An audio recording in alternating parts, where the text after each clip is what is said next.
खुलुमबाय बेयो बड'लेण्ड इंखं टेलिभिजन दिनै 9 अक्ट'बर 2022 रबिबारखालि सानसेनि बरादखौ नोंथांमोननि खाथियाव लाबोदों आं सदानन्द दैमारिया।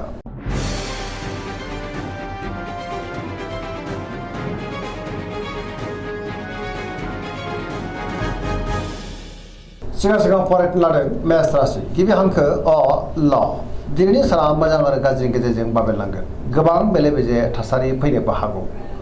मावनो लानाय खामानिखौ मावफुंनो गोब्राब जागोन। माबा नङा माबा मोनसे हेंथा फैनोबो हागौ। गोसोखौ दिनै जोबोर गोनो गोथो मोनगोन। देहाया मोजाङैनो थागोन। अब्लाबो नाथाय जानाय लोंनायाव सांग्रां जानांगोन। बहानिफ्रायबा गाज्रि खौरां फैनोबो हागौ। रांखावरियाव मोजां गोबां धोन आरजिनोबो हागोन। आयाबो बांनो हागौ। बेफार फालांगियाव मोजां होनजायो। सोरबा लोगोनिफ्राय हेफाजाब मोननो हागोन। न'खराव अननानै फैगोन। बिदा फंबायनिफ्राय हेफाजाबखौ मोननो हागोन। बिमा बिफानि अननाय आरोफोरखौ मोननो हागौ। गुबुननि गोसोखौ बोनो हानाय नङा। गोसोनि बोलोआ लोरबां जानोबो हागौ। समाजाव मान मोनगोन। लाइमोनफ्रा जोबोर रमान्टिक जागोन आरो गावबा गावनि गोसोनि साननायखौ फोरमायलायनोबो हागोन। फरायसाफ्रा दिनै फरायनायाव गोसो दुंखांगोन आरो मोजां फिथाइ मोननो हागोन। वृष राशि गिबि हांखो इ उ ब दिनैनि साना जोबोर मोजां। मोनफ्रोमबो बिथिङावनो जाफुंसारनो हागोन। गोबां मोजां खाबुबो फैनो हागौ। गोसोखौ दिनै जोबोर गोजोननाय मोनगोन। गोसोनि बोलोआ बांगोन। मावनो लानाय खामानिखौ थि समावनो आरो गोरलैयैनो मावफुंनोबो हागोन। समाजावबो मान मोनगोन। रांखावरियाव दिनै जोबोर मोजां। गोबां धोन आरजिनो हागोन। बेफार फालांगियाव दिनै जोबोर मोजां होनजायो। आयाबो बांनो हागौ। गोबां मुलाम्फा खालामनो हागोन। न'खराव बिसि फिसायनि गेजेराव अननानै फैगोन। बिदा फंबायनिफ्राय हेफाजाबखौ मोननो हागौ। देहाया मोजाङैनो थागोन। गुबुननि हेफाजाबबो मोननो हागोन। जायखि खामानि मावा मानो मोनफ्रोमबो खामानिखौनो दिनै गोरलैयैनो मावफुंनो हागोन। लोगोफोरनि अनसायनाय मोनगोन। गोसोनि साननायफ्रा दिनै मोगथाङाव जाफुंनो हागौ। पजिटिभ एनार्जिनि गोहोमबो गोग्लैगोन।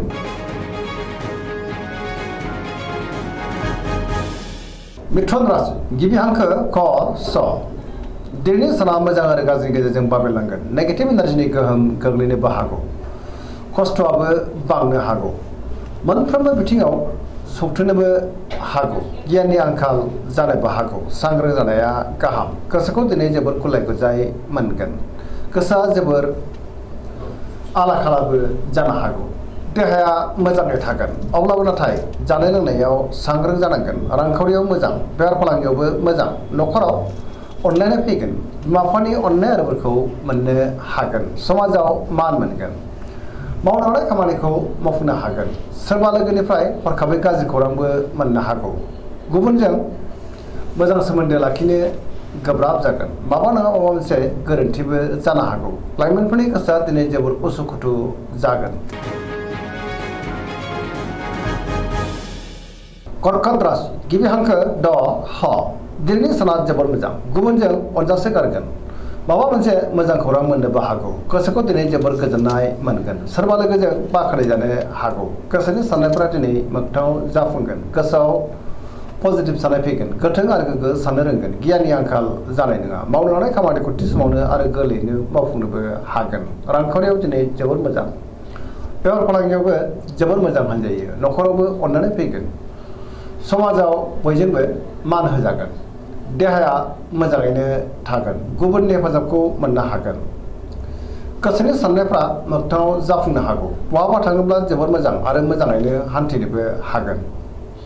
गुबुनजों मोजां सोमोन्दो लाखिनो रोंगोन। पजिटिभ एनार्जिनि गोहोम गोग्लैगोन।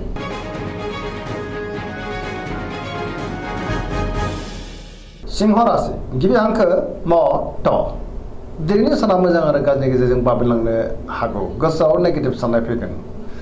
गोथों आरो गोग्गो साननो रोंनाय नङा। गियाननि आंखाल जानो हागौ। मावनो लानाय खामानिखौ मावफुंनो गोब्राब जागोन। सोरबा लोगोनिफ्राय गाज्रि खौरां मोननोबो हागौ। लोगो लेवानि आंखालबो नुजानो हागौ। बहाबा दावबायनो एबा हान्थिनो खाबु मोनगोन।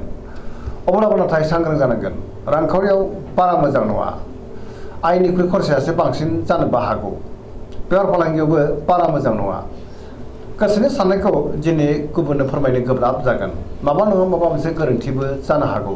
न'खराव अननानै फैगोन। समाजाव मान मोनगोन। गुबुननि गोसोखौ गोरलैयैनो बोनो गोब्राब जागोन। देहाया मोजाङै थागोन। बयजोंबो गोरोबनो रोंनाय नङा, गुबुननि थाखाय नाङा फाङा जेंनायाव गोग्लैनांनोबो हागौ। गोसोआ दिनै जोबोर आला खाला जागोन। कन्या राशि गिबि हांखो प ट दिनैनि साना बारा मोजां नङा, गोसोआव नेगेटिभ साननाय फैगोन, गोथों आरो गोग्गो साननो रोंनाय नङा, गियाननि आंखाल जानोबो हागौ। रांखावरियाव मोजां, अब्लाबो नाथाय खरसायाबो बांगोन। बेफार फालांगियाव मोजां, देहाया दिनै बारा मोजां थानाय नङा, गोबां रोखोमनि देहायारि जेंनाजों मोगा मोगि जानांनोबो हागौ। जानाय लोंनायाव सांग्रां जानांगोन, न'खराव दिनै अनलायनाय फैगोन, गोबां खामानियाव दिनै मुखुबबो थानांनो हागौ। अब्लाबो नाथाय नेगेटिभ एनार्जिनि गोहोमबो गोग्लैनो हागौ, सांग्रां जानांगोन।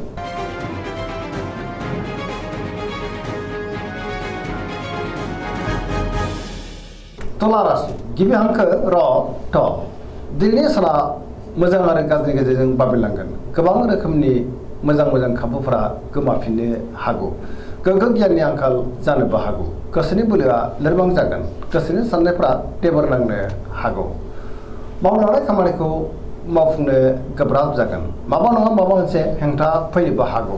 देहाया दिनै बारा मोजां थानाय नङा, रांखावरियाव मोजां, अब्लाबो नाथाय खरसाया बांनो हागौ।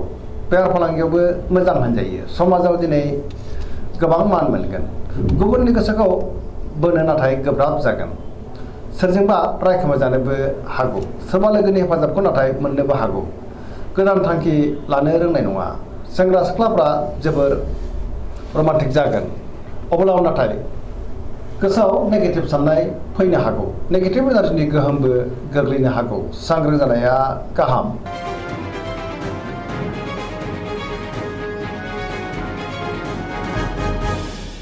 वृश्चिक राशि गिबि हांखो न स दिनैनि साना बारा मोजां नङा, गोसोखौ दिनै जोबोर उरां फारां मोननो हागौ, गोसोआव जिंगाया बांगोन, समाजाव लोगो लेवानि आंखाल जानोबो हागौ, नेगेटिभ एनार्जिनि गोहोमबो गोग्लैनो हागौ, सोरबा गोजाम लोगोजों बहाबा लोगो मोनज्लायनो हागौ, गोसोआव गोनो गोथो साननाय फैगोन, मावलांनाय खामानिखौ थि समावनो आरो गोरलैयैनो मावफुंनो गोब्राब जागोन, माबा नङा माबा मोनसे हेंथा फैनोबो हागौ, गुबुननिफ्राय हेफाजाब मोनगोन, गोसोनि साननायफ्रा दिनै देबर नांनो हागौ, गोसोनि बोलोआ लोरबां जागोन, समाजाव मान मोनगोन, न'खराव अनलायनाय फैगोन, बिदा फंबायनिफ्राय हेफाजाब मोननो हागोन, रांखावरियाव मोजां, अब्लाबो नाथाय खरसाया बांगोन, बेफार फालांगियाव मोजां होनजायो, देहाया दिनै मोजाङैनो थागोन, अब्लाबो जानाय लोंनायाव सांग्रां जानांगोन, लाइमोनफ्रा जोबोर रमान्टिक जागोन आरो गावबा गावनि गोसोनि साननायखौ फोरमायलायनोबो हागोन।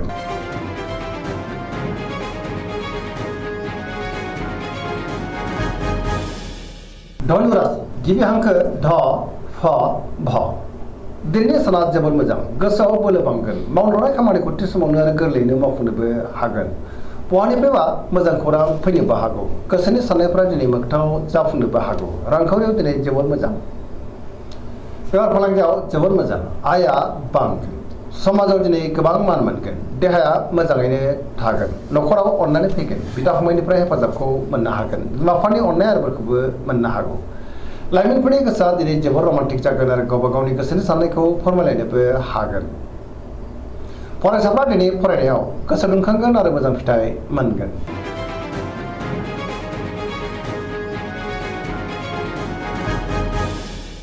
मकर राशि गिबि हांखो ख ज दिनैनि साना बारा मोजां नङा, गोसोआव गोनो गोथो साननाय फैगोन, गोसोनि साननायफ्रा देबर नांनो हागौ, मावनो लानाय खामानिखौ मावफुंनो गोब्राब जागोन, रांखावरियाव मोजां, अब्लाबो नाथाय खरसाया बांनो हागौ, बेफार फालांगियाव मोजां होनजायो, गुबुनजों मोजां सोमोन्दो लाखिनो रोंगोन, मोनफ्रोमबो खामानिखौ नाथाय मावफुंनो गोब्राब जागोन, माबा नङा माबा मोनसे गोरोन्थिबो जालांनो हागौ, गोदान खामानियाव आखाइ होजेननो हानाय नङा, न'खराव दिनै अननानै फैगोन, बिमा बिफानिफ्राय अननाय आरो बोरखौ मोननो हागौ, बिदा फंबायजोंबो मोजां सोमोन्दो लाखिनो रोंगोन, सेंग्रा सिख्लाफ्रा गावबा गावनि गोसोनि साननायखौ फोरमायलायनो हागोन, फरायसाफ्रा दिनै फरायनायाव गोसो दुंखांगोन आरो मोजां फिथाइ मोननोबो हागोन।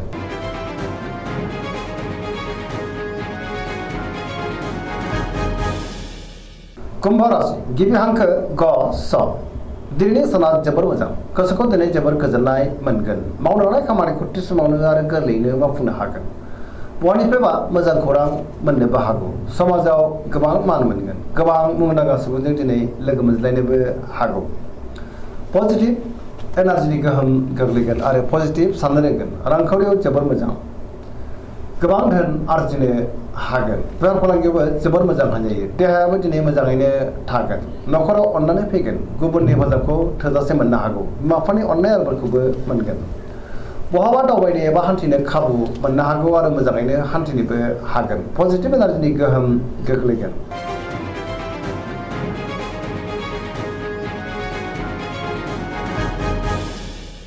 मीन राशि गिबि हांखो ड स दिनैनि साना जोबोर मोजां सिगांनि बबेबा जेंनाखौ दिनै गोरलैयैनो सुस्रांनो हागोन गुबुननि थाखाय गोबां मोजां खामानि मावनानै होनोबो हागोन गोसोआव पजिटिभ साननाय फैगोन गोथों आरो गोग्गो साननो रोंगोन गियाननि आंखाल जानाय नङा गोसोनि बोलोआ बांगोन गावनि गोसोनि साननायखौ दिनै गुबुननो फोरमायनोबो हागोन देहाया मोजाङै थागोन अब्लाबो नाथाय जानाय लोंनायाव सांग्रां जानांगोन रांखावरियाव मोजां बेफार फालांगियावबो मोजां होनजायो गुबुनजों मोजां सोमोन्दो लाखिनो रोंगोन सोरजोंबा बाख्नाय जानोबो हागौ न'खराव अनलायनाय फैगोन बिदा फंबायनिफ्राय थोजासे हेफाजाब मोननो हागोन लाइमोनफोरा दिनै जोबोर रमान्टिक जागोन आरो गावबा गावनि गोसोनि साननायखौ फोरमायलायनोबो हागोन दिनैनि राशि फरायनाया एसेनोसै जोबनायाव बेखौनो खावलायो जाहाथे नोंथांमोना सानफ्रोमबो जोंनि बे बड'लेण्ड इंखं टेलिभिजनखौ नायबाय थायो आरो साबस्क्राइब खालामो लोगोसे लाइक खालामो आरो शेयार खालामो एसेनोसै गोजोन्थों